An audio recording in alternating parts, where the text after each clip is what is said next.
Hindi namin kayo pinabayaan. Sa maraming bagay, hindi. Pero sa isang bagay, oo. Sa tuwing natawag kayo, isa lang ang naririnig ko sa inyo. Huwag mo pababayaan si Cecil. Alagaan mo mabuti yung kapatid mo, ha? Naisip niyo ba akong tanungin? Kung ako, nangangailangan ng pag-aalaga. O kung meron bang nag-aalaga sa akin?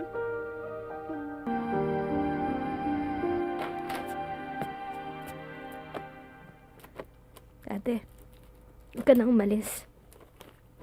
Mas matatahimik kayong lahat dito kung wala ako. Ate, hindi pa rin buo pag wala ka. Ate, pamilya din kita. Din? Pamilya din, Cecilia? Dati ako lang ang pamilya mo. Alam mo, ate, hindi na kita maintindihan eh. Yun na nga ang problema eh. Dumating lang sila, hindi mo na ako maintindihan. Hindi na tayo magkaintindihan. Eh di paintindi mo, ate, gusto ko maintindihan. Simple lang. Tapos na ang papel ko sa buhay mo, Cecilia. Pagod na rin naman ako. Hindi ko na kaya tumayong nanay at tatay mo. Hindi mo na ako kailangan.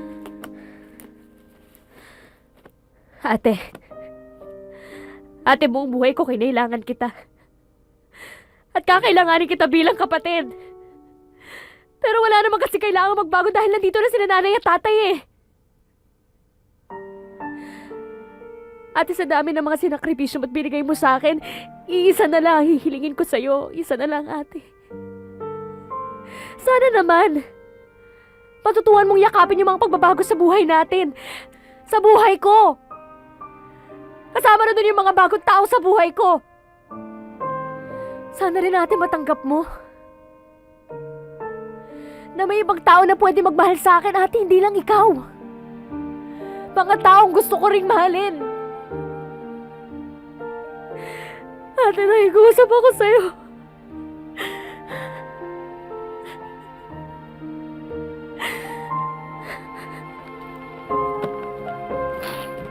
Ate. Ate.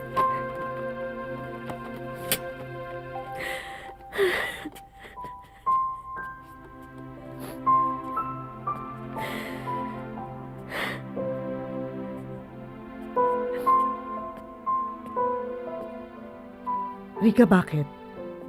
Bakit hindi kayo sumagot sa mga bakit ninyo, Nay? Tutal kayo nagsimula. Simula nang dumating kami, wala ka ng ibang pinakita kundi puro angas. Sa bawat pagkakataon na pwede mong ipakita na hindi ka natutuwa sa pagbalik namin, ginagawa mo. Mahigit 20 taon kayong nawala, Nay. Ano bang gusto niyong gawin ko? Tumambling ako sa tuwa? Hindi ko alam kung meron kaming dapat asahan at kung anong dapat namin asahan. Pero sana naman, anak, bigyan mo kami ng konting lugar sa buhay mo. Pamilya mo pa rin kami, sana wag mo kaming pahirapan. Nahihirapan ho ba kayo? Sorry ha. Pero kasi nung umalis kayo, mas nahirapan ako.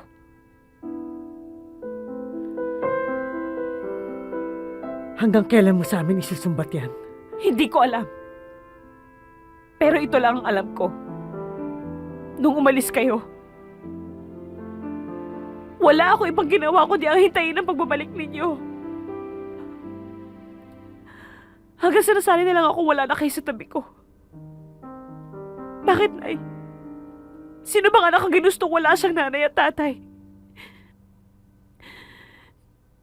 Sino bang anak ang ginustong siya ang tumayong nanay at tatay na kapatid niya? Hindi namin kayo pinabayaan. Sa maraming bagay, hindi. Pero sa isang bagay, oo. Sa tuwing natawag kayo, isa lang ang naririnig ko sa inyo. Huwag mo pababayaan si Cecil. Alagaan mo mabuti yung kapatid mo, ha? Naisip niyo ba akong tanungin? Kung ako, nangangailangan ng pag-aalaga. O kung meron bang nag-aalaga sa akin. O tapos ngayon babalik kayo. Na parang wala na. Okay na uli, game na, kami na uli ang magulang ninyo. At nga pala, paalam ko lang, no? May bonus. May kapatid kang bago. Hindi ba dapat ganun lang kadali? Kasi nga, pamilya.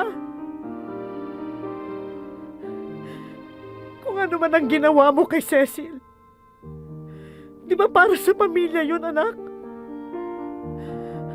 At buong buhay kong ipagpapasalamat yun.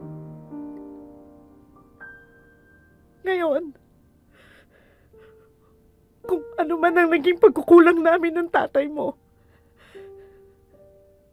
humihingi ako ng tawad. Pero kung yan ang dahilan kung bakit galit ka sa mundo at sa pamilya, nakakalungkot naman. Kasi kami pa ngayon ang dahilan kung bakit ka nagkakaganyan. Nakakalungkot talaga, Nay.